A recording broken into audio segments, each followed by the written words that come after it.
Perfecto, entonces vamos a iniciar con la sesión de práctica de la clase de hoy que vamos a estar realizando en el entorno de Jupyter Lab, por lo que entonces voy a ir de nuevo a la ventana de comando y en la ventana de comando voy a ir a buscar, igual que siempre, la carpeta de Jupyter ejemplos que habíamos creado en el disco duro.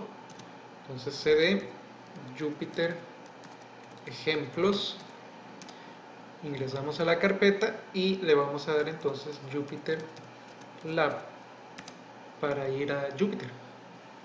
Entonces vamos a realizar varios ejercicios donde vamos a estar utilizando la librería Math primero para hacer algunas aplicaciones con la librería Math y después veríamos unas estructuras de validación de entradas para trabajar con la parte de manejo de excepciones que vimos en la primera parte de la clase.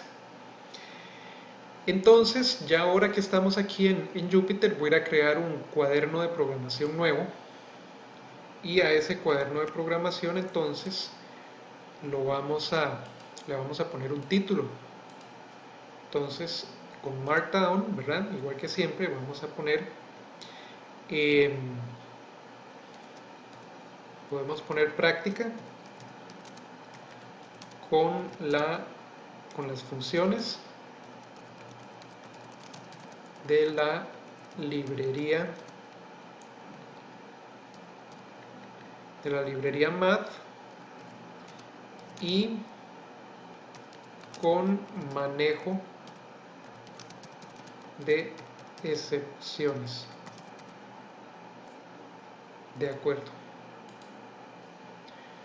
Ok, entonces ese va a ser el título de la práctica y de este cuaderno de programación que vamos a hacer en este momento.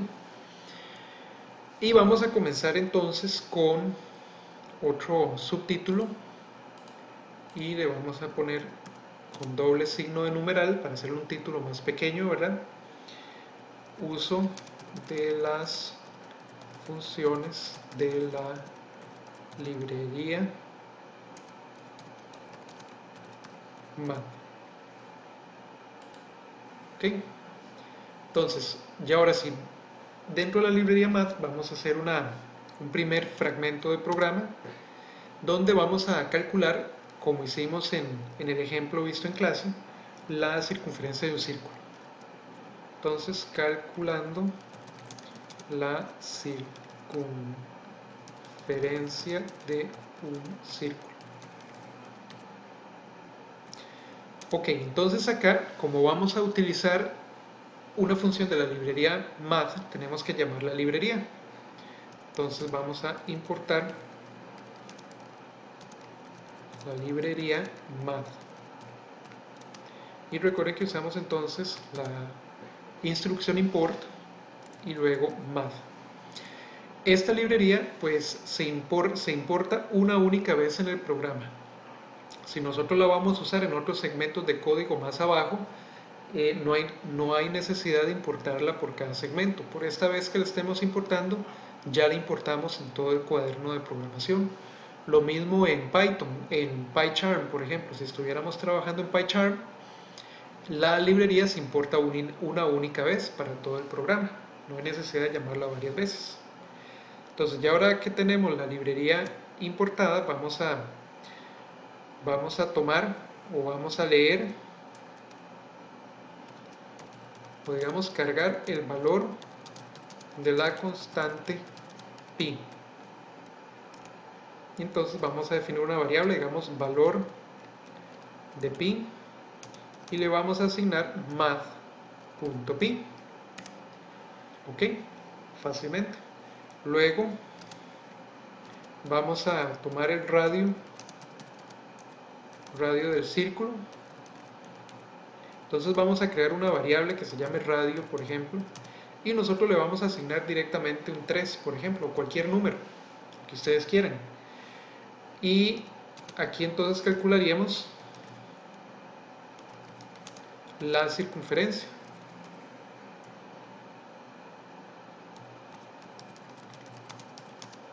La circunferencia del círculo. Recuerden que la circunferencia vamos a definirla como una variable y la circunferencia de un círculo es 2pi por el radio. Entonces multiplicamos 2 por valor pi por el radio, y ya este sería el programa que calcula pues la circunferencia de un círculo. Entonces lo vamos a ejecutar y vean que no aparece nada porque evidentemente nos hace falta las instrucciones que nos permiten mostrar los resultados en pantalla. Entonces voy a colocar aquí desplegando los resultados. Entonces voy a poner un print y puedo utilizar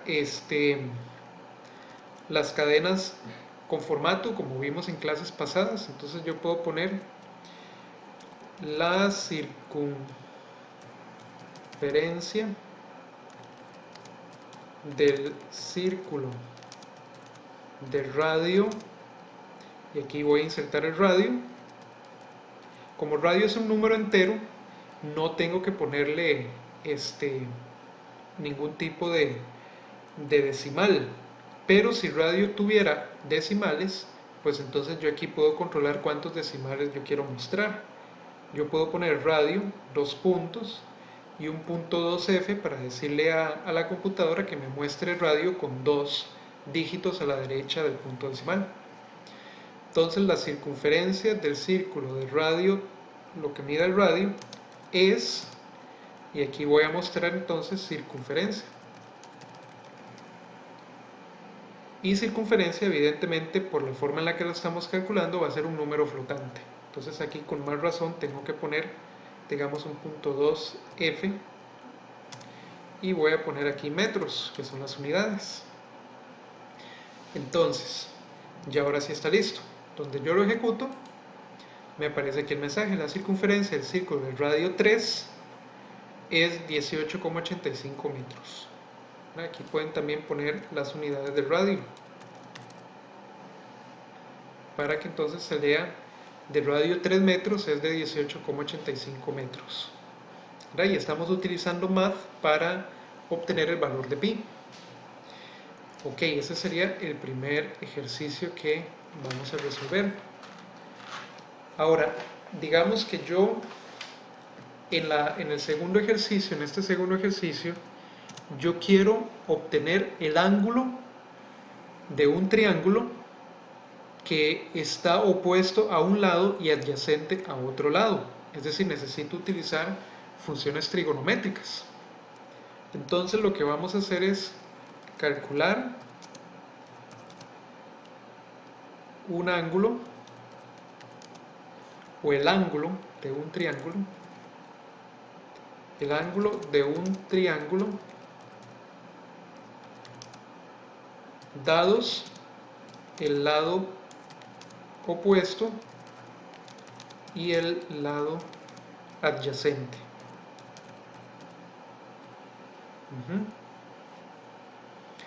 Entonces voy a definir un par de variables también al inicio. Voy a definir una variable que se va a llamar lado opuesto, lado op, y le voy a dar un valor, digamos 3. Y voy a definir la longitud o la medida del lado adyacente. Digamos que el lado adyacente va a ser 4. El ángulo, entonces, que yo ando buscando, tiene como lado opuesto un 3, o un lado de longitud 3, y tiene como lado adyacente un lado de longitud 4. Entonces, aquí puedo poner otro comentario que se va a llamar definiendo las medidas de los lados opuesto y adyacente. ¿Ok? Y ahora con esos lados yo puedo calcular el ángulo si utilizo la función trigonométrica inversa que me relaciona el lado opuesto con el lado adyacente de un ángulo. Entonces vamos a obtener el ángulo en radianes usando arco tangente, ¿verdad? Que arco tangente me relaciona el lado opuesto con el lado adyacente de un ángulo. Entonces yo puedo utilizar la función math que ya invoqué aquí arriba para calcular el arco tangente de una cierta relación de ángulos. Entonces voy a definir una variable que se va a llamar ang de ángulo en radianes. Entonces va a ser ang_rad la variable, y va a tomar el valor de math.arcotangente, ¿verdad? A tan, y entre paréntesis le tengo que decir cuál es la relación de lados que yo quiero analizar. En mi caso sería el lado opuesto dividido entre el lado adyacente, ¿verdad? Opuesto entre adyacente me da la tangente, y si yo tengo lo que mide esa relación, que es lo que tengo acá, y le aplico la función inversa, lo que devuelve es el ángulo en radianes. Entonces ahí tendría el ángulo. Luego, ese ángulo va a estar en radianes, y a nosotros pues normalmente nos gusta más leer los ángulos en grados. Por lo tanto, ningún problema, podemos convirtiendo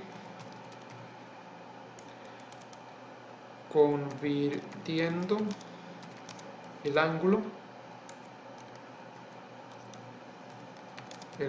de radianes a grados.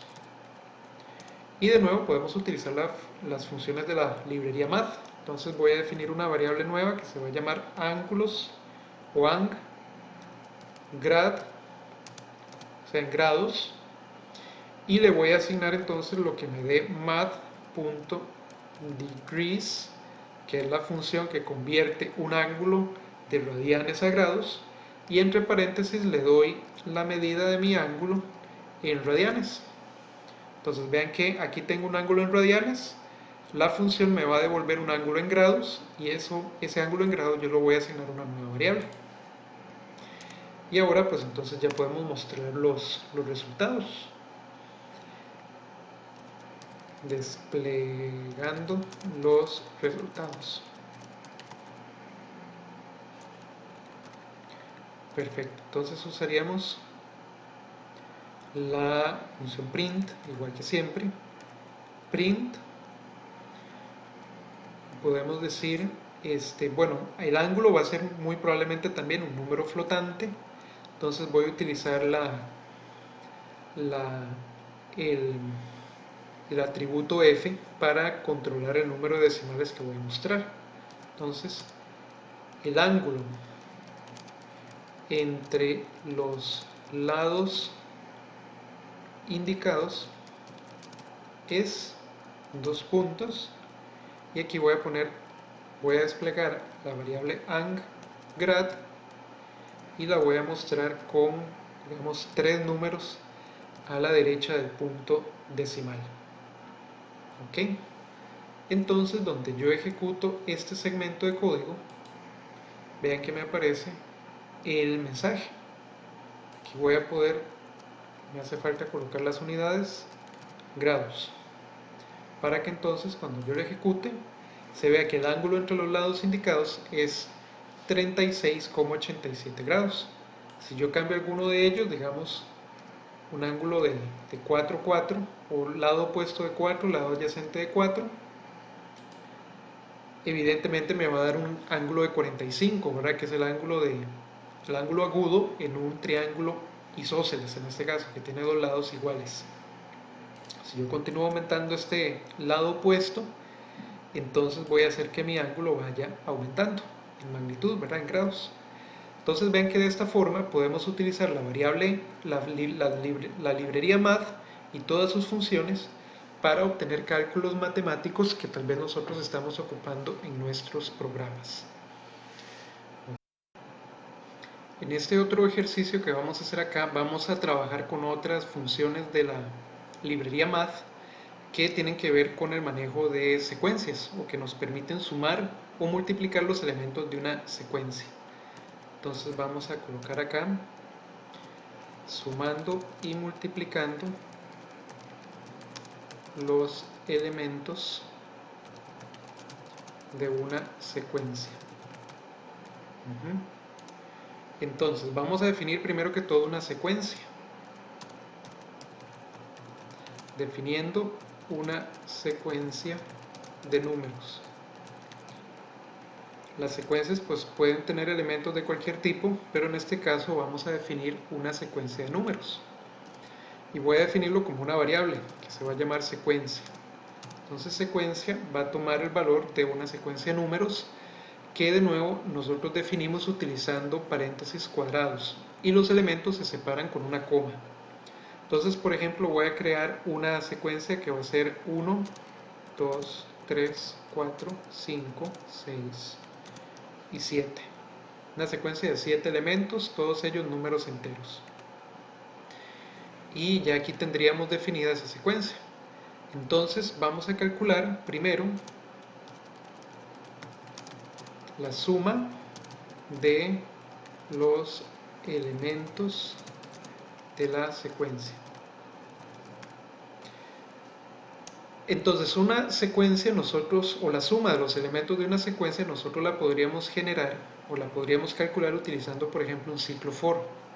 Sin embargo, si utilizamos la función de la librería math, ese cálculo se nos simplifica bastante. Entonces yo voy a crear una variable que se va a llamar suma sec, que es la suma de los elementos de la secuencia, y voy a llamar a la función de math que se llama fsum, que lo que hace es sumar los elementos de una secuencia, y la secuencia yo ya la tengo definida, se llama secuencia, por lo que entonces la coloco como argumento entre los paréntesis redondos. Luego también vamos a calcular el producto de los elementos de la secuencia. Ok, vamos a definir una variable que se va a llamar prod sec, o sea, el producto de los elementos de la secuencia, y vamos a llamar a math.prod, que también es una función de la librería math que nos calcula el producto de los elementos de una secuencia. Entonces también le pasamos la secuencia entre paréntesis redondos para que la función calcule el resultado, y al final vamos a desplegar los resultados. Entonces vamos a usar print, y como esos resultados van a ser posiblemente valores flotantes, bueno, la suma va a dar un entero porque todos esos elementos son enteros, y el producto también, pero si alguien pusiera aquí un número flotante, por ejemplo, que también se puede, es bueno desplegarlos de una vez con el atributo f para controlar el número de decimales que nosotros mostramos. Entonces vamos a poner primero la suma de los elementos de secuencia es dos puntos, y lo mostramos entre paréntesis, entre corchetes, ¿verdad? Sería suma sec, y lo voy a mostrar, digamos, con dos decimales. Ok, y abajo, para mostrar el producto, voy a utilizar una instrucción muy parecida, por lo que entonces la voy a copiar y la voy a pegar. Nada más le voy a cambiar aquí el producto de los elementos de secuencia es, y aquí la variable que mostraríamos sería prod sec, también con dos decimales a la derecha del punto. Entonces ya aquí tenemos este código listo, lo vamos a ejecutar para que ustedes vean los resultados. Entonces vean que la suma de los elementos de la secuencia es 28. Aquí tendríamos 1 más 2 es 3, más 3 es 6, más 4 es 10, más 5 es 15, más 6 es 21, más 7 28, efectivamente. Y el producto de todos estos elementos de la secuencia sería 5040, ¿verdad? Que sería 1 por 2, 2, por 3, 6, por 4, 24, por 5 ya nos daría como 120 y resto, y ya ahí seguimos multiplicando, yo ya pierdo la cuenta, pero la computadora nos dice que es de 5040 el resultado de esa multiplicación, y eso es bastante útil cuando tenemos secuencias muy largas, que luego vamos a trabajar con secuencias mucho más largas, con tal vez miles de elementos, donde entonces el uso de las funciones de math nos va a agilizar mucho los cálculos. ¿Ok? Entonces, ese es otro ejemplo que quería que ustedes vieran también. Ahora vamos a hacer un último elemento donde vamos a incorporar elementos de la librería math con un ciclo for como los que ya nosotros hemos visto. Entonces, voy a aprovechar aquí para colocar un markdown nuevo, un título que se va a llamar funciones de la librería math y los ciclos for. ¿Ok? Entonces vamos a hacer un ejemplo en el que la idea es tener una secuencia también como esta, una secuencia de datos, de números, y nosotros vamos a calcular el factorial de cada uno de los elementos que están dentro de esa secuencia y lo vamos a ir mostrando en pantalla. Entonces, este programa lo que hace es calcular y mostrar en pantalla el factorial de cada elemento de una secuencia numérica. Tiene que ser numérica, evidentemente, ¿verdad? Para que tengan factorial. Entonces vamos a definir primero una secuencia.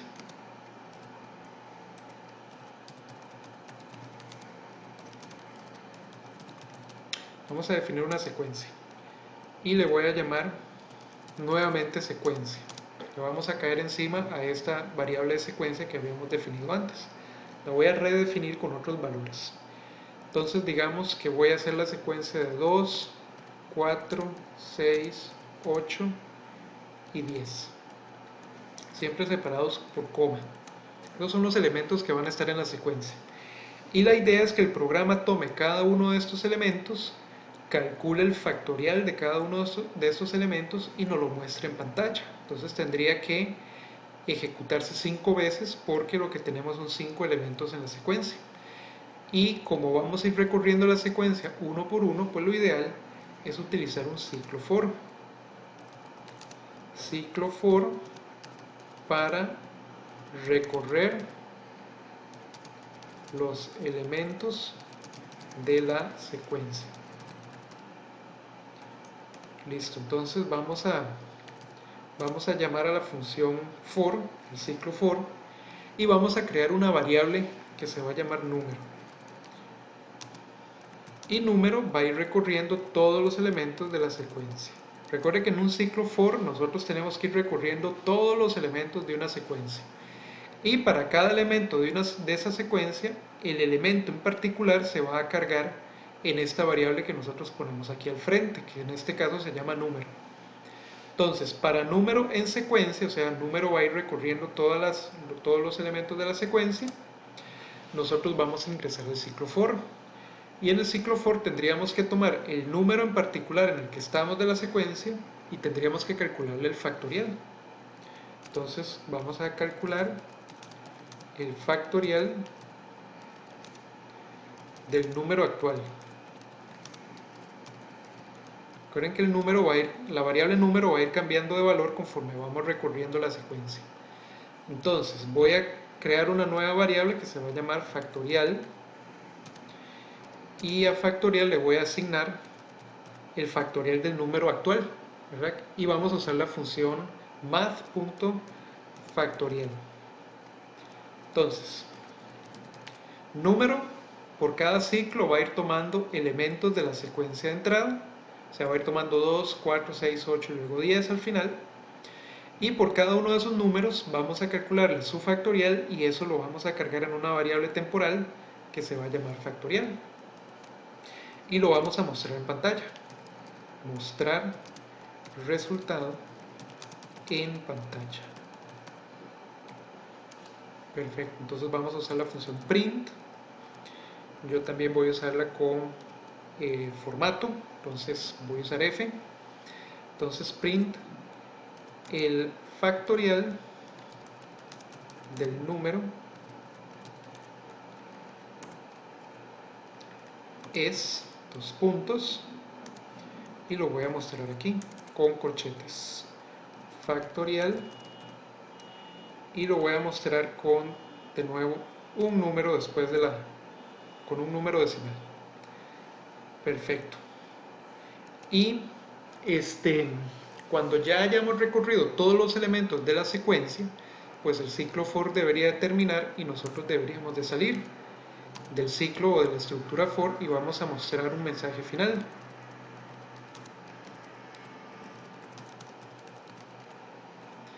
Y en ese mensaje final vamos a mostrar print, y así simplemente vamos a poner secuencia completa. Ok, entonces ya aquí tenemos el programa. Vamos a ver cómo se comporta.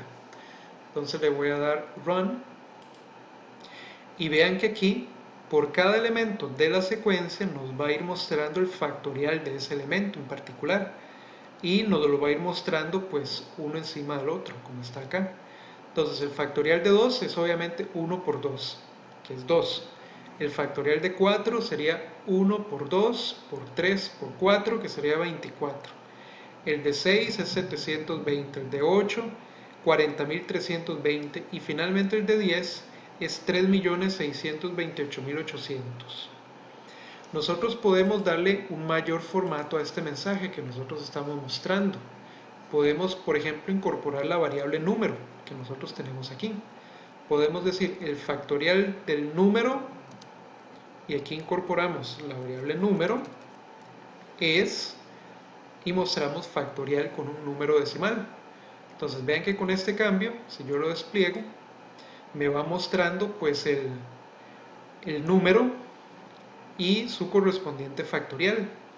Si yo quiero eventualmente que este cambio aquí de la E no ocurra cuando nosotros estamos mostrando esto, yo puedo mostrar número y le voy a colocar un formato. Voy a mostrar número con dos dígitos en la parte entera y con 0 dígitos en la parte fraccionaria, para que me reserve de una vez 2 dígitos acá en donde muestra número. Entonces vean que donde yo lo corro, ahora pues el número me aparece como alineado de manera más bonita, y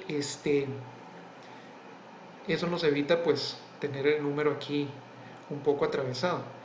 Lo mismo puedo hacer en factorial. Yo puedo decirle a factorial que me alinee el número a la derecha. Ahorita están alineados a la izquierda aquí en factorial, pero con este símbolo yo les puedo decir que le puedo decir a la computadora que me los alinee a la derecha. Claro que si le voy a decir que me alinee los números a la derecha, tengo que reservar el número de espacios que yo necesito. Entonces digamos que yo lo voy a reservar con 10 números en la parte entera y un dígito en la parte decimal, y con este símbolo le digo entonces que me los alinee a la derecha. Entonces vean que donde yo lo ejecuto me pasa los números hacia la derecha de esta manera. Entonces con estas opciones pues ustedes pueden cambiar el formato de los mensajes que ustedes utilizan para mostrar los resultados. Bien, entonces esto sería con el ciclo for, ¿verdad? Un ciclo for para recorrer los elementos de una secuencia. Ahora vamos a hacer el manejo de excepciones, o vamos a hacer un programa que realiza control de manejo de excepciones. Entonces voy a colocar aquí un markdown como título y le voy a poner manejo de excepciones en Python, y entre paréntesis voy a poner value error, porque esa es la excepción que vamos a aprender a manejar hoy. Luego veríamos también pues otras excepciones en el curso. Entonces le voy a dar play y aquí voy a colocar un párrafo explicativo y voy a decir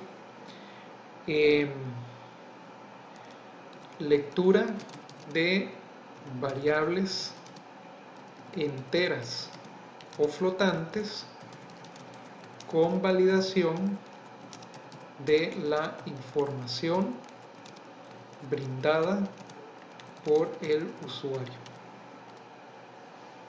¿Ok? Recuerden que lo que queremos es validar que el usuario nos haya respondido con un valor que es el que nosotros estamos esperando. Ok, entonces voy a hacer una primera parte en este programa que va a ser lectura de un número entero con validación. Lo vamos a leer del teclado, evidentemente. Entonces, recuerden que para generar esta estructura, para validar el dato que el usuario inserta, vamos a necesitar de dos cosas. Vamos a necesitar de un ciclo while y vamos a ocupar también una estructura try. Entonces, voy a crear primero una condición. Condición para el ciclo while. Voy a crear una variable que se va a llamar condición, que es una variable tipo booleano, y le vamos a asignar inicialmente el valor de falso. Ok, condición inicialmente va a ser falso. Entonces, dentro del ciclo while, que es lo que viene a continuación, vamos a decir mientras condición sea falsa. O sea, mientras condición sea falso, haga lo siguiente. ¿Qué es lo que vamos a hacer? Bueno, primero, pedirle al usuario que inserte un valor.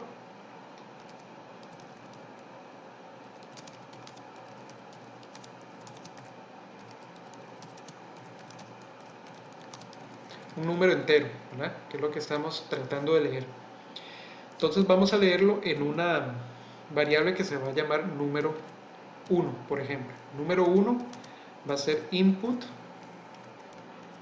y pondríamos aquí inserte un número entero, ¿verdad? Normalmente. Y ahora vendría la parte de validación.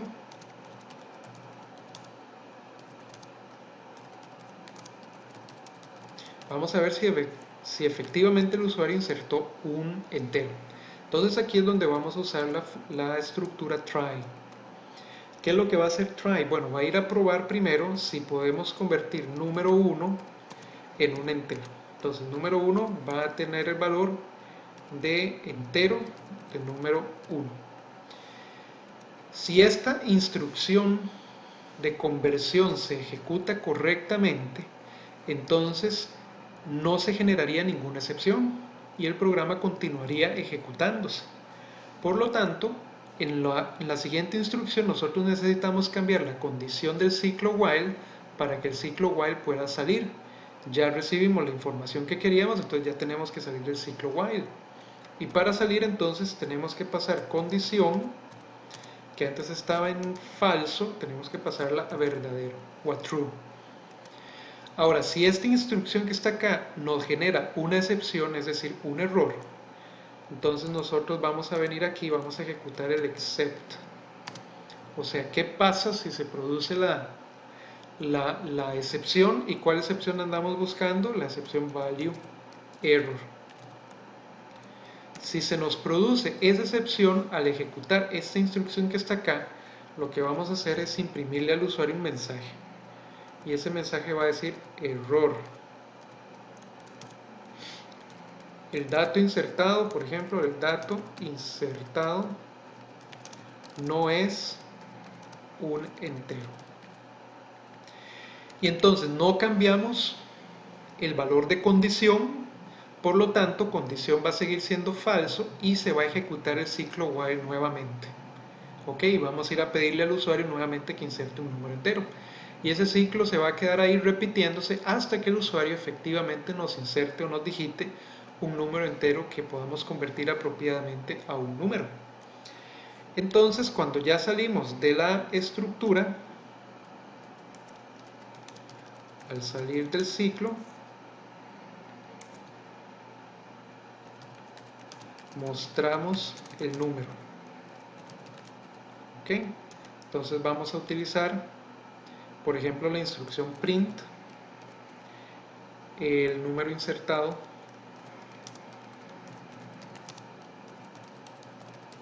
El número insertado es, o podemos poner aquí el número 1. El número 1 es, y mostramos entonces la variable número 1. ¿Ok? Entonces vean que esta estructura me permite a mí leer un valor entero con validación, es decir, estando nosotros seguros que el número se puede convertir a un entero. Entonces vean lo que va a ocurrir cuando yo lo ejecute. Voy a ejecutarlo. Entonces el programa dice, me pide un número entero. Yo voy a digitar, digamos, el 90. Le doy Enter. Y entonces efectivamente salgo del ciclo while y me presenta que el número 1 es un 90. Pero ahora vean lo que ocurre si yo empiezo a equivocarme. Digamos, si yo digito una T, entonces esta instrucción de acá me genera un error, una excepción. La excepción se detecta, se ejecuta la instrucción print que está aquí abajo para indicarle al usuario que cometió un error, que digitó un número que no es un entero, y entonces vuelve a repetirse porque condición sigue siendo falso. ¿Qué pasa si yo ahora digito un 12.5? Que es un número, pero es un número flotante, no es un entero. Entonces, nuevamente, donde entro acá, número 1, esta instrucción de conversión a entero nos genera un problema, una excepción. Por lo tanto, la excepción se atiende, volvemos a mostrar el mensaje de error y volvemos a iniciar el ciclo while. Ahora entonces ya voy a digitar el 5. Digito el 5 y entonces ahora sí, esta instrucción no me produce ningún error. Cambio condición a verdadero para entonces salir del ciclo. Salgo del ciclo e imprimo el resultado final. El mensaje final, que es el número 1 es 5. Ven, entonces ya aquí tendríamos un ciclo, una estructura para leer un entero desde el teclado. Ahora en el siguiente segmento voy a copiar casi que este mismo que está acá, porque voy a recibir un número 2 que va a ser en este caso un flotante. Entonces voy a pegarlo acá y voy a empezar a cambiarlo. Lectura de un número flotante con validación. Entonces igual tengo que iniciar definiendo la misma condición en falso. Voy a ingresar al ciclo while. La condición del ciclo while es que condición tiene que ser falso para que se ejecute. Y vamos a pedirle al usuario que inserte un número flotante. Perfecto, entonces inserte un número flotante. Ajá. Y donde validamos, entonces ahora la función que vamos a validar no es int, sino que va a ser float. Y la variable la vamos a cambiar a número 2 para leer un segundo número. Número 2. Y la convertimos de número 2 también. Si la instrucción no nos da problema, entonces cambiamos condición a true para salir del ciclo. Si no, la instrucción nos genera una excepción, mostramos este valor donde le vamos a decir al usuario que el dato insertado no es un flotante. Y al final salimos del ciclo y mostraríamos el número 2 es y mostramos la variable número 2. Entonces vean que ese programa pues hace básicamente lo mismo, solo que con un flotante. Entonces donde yo lo ejecuto, inserte un número flotante, voy a insertar digamos una R, me dice error, el dato insertado no es un flotante, voy a digitar un 80 y resulta que 80, aunque es un entero, sabemos nosotros que un entero también es un flotante, ¿verdad? Solo que comparte decimal 0, como ustedes ven acá. Entonces salimos bien y el usuario, el número 2 es un 80. Si yo lo ejecuto de nuevo y digito digamos un 89.5, también es un número flotante válido, por lo que entonces nos aparece el resultado correspondiente.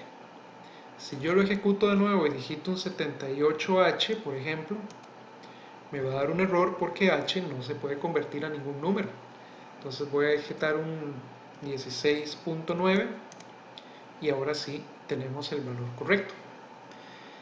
Perfecto, entonces vean que aquí ya tenemos dos ejemplos de cómo validar la entrada de números que nosotros le pedimos al usuario, de tal manera que el usuario siempre nos responda con un número esperado y que en caso de que el usuario cometa un error, pues no importa, el programa está listo y preparado para manejar esa excepción y no se nos interrumpiría la ejecución del programa por ese error. Bien, el último ejercicio que vamos a hacer en esta práctica va a utilizar este número 1 y este número 2 que acabamos de leer.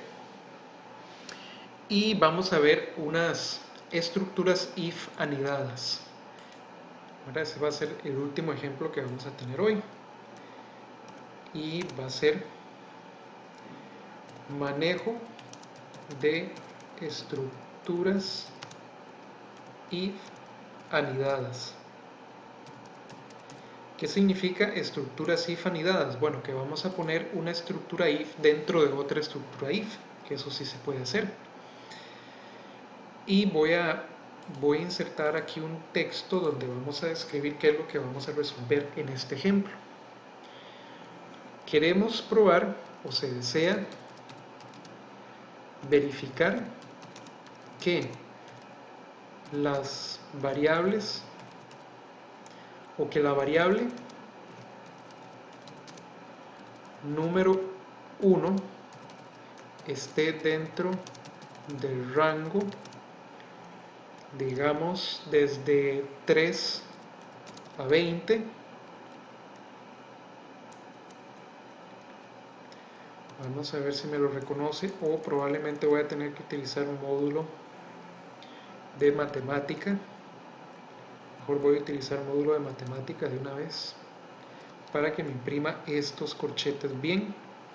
Entonces queremos verificar que el número 1 insertado por el usuario esté dentro del rango de 3 a 20 y que la variable número 2 esté dentro del rango, y voy a colocar de nuevo un módulo matemático, número 2, digamos, desde 11 a 40. Ok, eso es básicamente lo que queremos hacer con este segmento de código.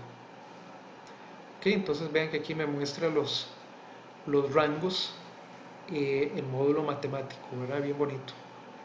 Perfecto.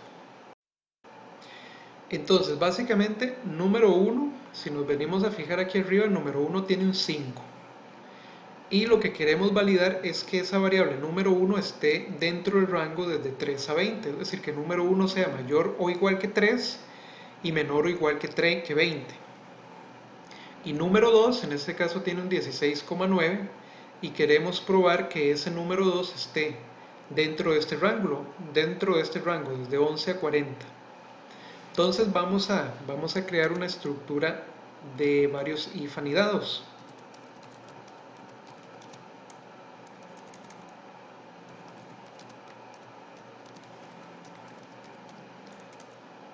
Para que ustedes vean cómo se hace esta comparación, cómo se puede hacer. Entonces básicamente tenemos dos condiciones para número 1. Número 1 está dentro del rango si número 1 es mayor o igual que 3 y menor o igual que 20. Número 2 también tiene dos condiciones. Número 2 tiene que estar tiene que ser mayor o igual que 11 o menor o igual que 40 para estar dentro del rango. Entonces voy a iniciar, por ejemplo, con un if y voy a preguntar por el número 1 primero. Y tengo dos condiciones, ¿verdad? Entonces voy a preguntar si la variable número 1 es mayor o igual que 3, perdón. Y la segunda condición la enlazo con una función, con un operador AND, ¿verdad? Las dos se tienen que cumplir para que número 1 esté dentro de este rango. Entonces, la otra condición es que número 1 sea menor o igual que 20. Entonces, si número 1 es mayor o igual que 3 y número 1 es menor o igual que 20, entonces número 1 está dentro del rango. Ahora lo que queremos hacer es probar si número 2 está dentro del rango también, ¿verdad? Entonces yo puedo colocar aquí dentro del primer if, puedo colocar otro if. Eso también es válido. Entonces puedo preguntar ahora por el número 2. Puedo decir if número 2 mayor o igual que 11 y número 2 menor o igual que 40, entonces vamos a ver. Si número 1 está dentro del rango y número 2 también está dentro del rango, yo caigo aquí donde está el cursor ahorita, porque las 4 condiciones en este caso se están cumpliendo. Entonces, si yo llego aquí es porque los dos números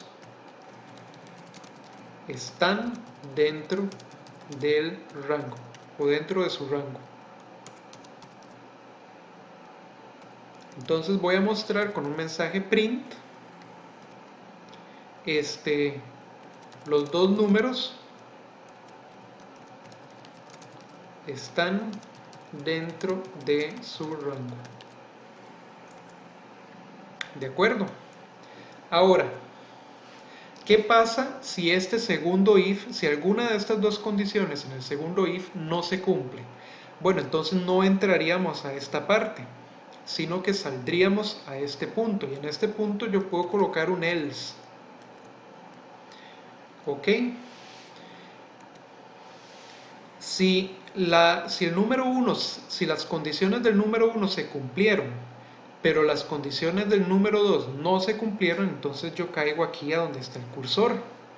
Entonces aquí voy a tener número 1 dentro de su rango, pero número 2 fuera del rango. ¿Ok? O sea, se cumplieron las primeras dos condiciones, pero el segundo if nos dio falso. Por lo tanto, se ejecutó el else. Entonces, si se ejecuta el else, yo voy a colocar aquí otro mensaje, print, que va a decir pues eso que acabo de colocar en el comentario, básicamente. Que va a decir el número 1 está dentro de su rango, pero el número 2 está fuera de su rango. ¿Ok? Ese sería el segundo mensaje. Ahora, ¿qué pasa si el primer if, el que estaba afuera, nos da falso? Es decir, ¿qué pasa si no se cumple alguna de estas dos condiciones que están acá? Si no se cumple alguna de estas dos condiciones que están acá, el programa no va a ejecutar este segundo if, sino que va a ir a dar aquí, a lo que nosotros le pongamos acá, que puede ser un else, o puede ser un elif, o puede ser alguna otra cosa. Yo voy a utilizar un elif porque, ya que el número 1 no está dentro de su rango, ocupo preguntar por el número 2 para ver entonces qué pasó con el número 2. Entonces voy a copiar estas dos condiciones aquí abajo para entonces probar nuevamente aquí en caso de que el número 1 no esté dentro de su rango. Ya sé que si yo llego acá con el programa, ya sé que el número 1 no está dentro del rango, pero necesito probar por el número 2. Y ya que no estoy ejecutando este if que está aquí adentro, entonces tengo que repetir la operación aquí abajo. Entonces voy a poner if número 2, en este caso, es mayor o igual que 11 and número 2 menor o igual que 40, entonces ahora ¿qué pasa? Ya sabemos que el número 1 no está dentro del rango si estamos aquí, pero si esta condición se cumple, quiere decir que el número 2 sí está dentro del rango. Entonces, en este caso, tendríamos número 1 está fuera de su rango, pero el número 2 sí está dentro de su rango. ¿Ok? Entonces voy a mostrar con un print eso mismo. Entonces yo diría número el número 1 está fuera de su rango, pero el número 2 está dentro de su rango. O sea, es básicamente el contrario de este mensaje que está acá. El número 1 está fuera de su rango, pero el número 2 está dentro de su rango en este caso. Ahora, ¿qué pasa si este elif no se cumplió? Entonces, vean el asunto. Nosotros inicialmente preguntamos por número 1. Si número 1 estaba fuera de su rango, caímos a este elif y preguntamos por el número 2. Si el número 2 está dentro de su rango, mostramos este mensaje que está acá. Pero si número 2 no está dentro de su rango, quiere decir que número 1 y número 2 están fuera de rango, los dos. Entonces, esa condición la vamos a atajar aquí con el else. Es decir, no se cumplió este if, no se cumplió este if, entonces caemos en el else. Y el else lo que manejaría sería entonces que número 1 y número 2 están fuera de su rango. Los dos números están fuera del rango, por lo tanto, estas dos condiciones no se cumplieron y nosotros vinimos a dar al else. Entonces aquí vamos a mostrar con un print el mensaje. Podemos poner número 1 y número 2 están fuera de sus rangos. O podemos poner tanto número 1 como número 2 están fuera de su rango. ¿Ven? Y ya cuando ejecutamos cualquiera de esas opciones y que se despliega alguno de esos 4 mensajes, llegamos al final a la salida de la estructura if.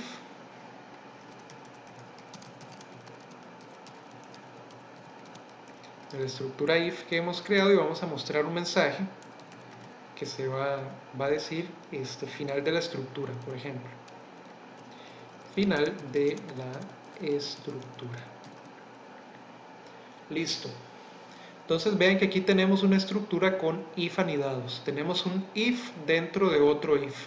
Y eso es totalmente válido y podemos colocar tantos if nosotros queramos poner uno dentro del otro. Eso no es problema para Python y ciertamente no es un problema para la computadora. Entonces, con los valores que tenemos ahorita de número 1 y de número 2, que es número 1 en 5 y número 2 en 16,9, voy a ejecutar este programa y vean que me aparece, los dos números están dentro de su rango y final de la estructura. Es decir, llegamos a probar estas dos condiciones, nos dieron verdaderas, pasamos a evaluar estas otras dos condiciones, nos dieron verdaderas, entramos a esta sección del programa, mostramos los dos números están dentro de su rango y salimos de la estructura inmediatamente para mostrar la parte final. Entonces ahora yo voy a, para no tener que ir a cambiar número 1 y número 2 a estas variables de aquí arriba, voy a colocar la definición aquí, redefiniendo las variables número 1 y número 2. Entonces pondrían número 1, ahora voy a poner digamos un 2 para número 1, para número 2 voy a poner un 5, perdón, un 20. Entonces, ¿qué pasaría ahora con estos valores? Número 1 me va a dar fuera de rango en el primer if. Entonces voy a saltar al elif. En el elif esta condición se va a cumplir porque el número 2 tiene un 20.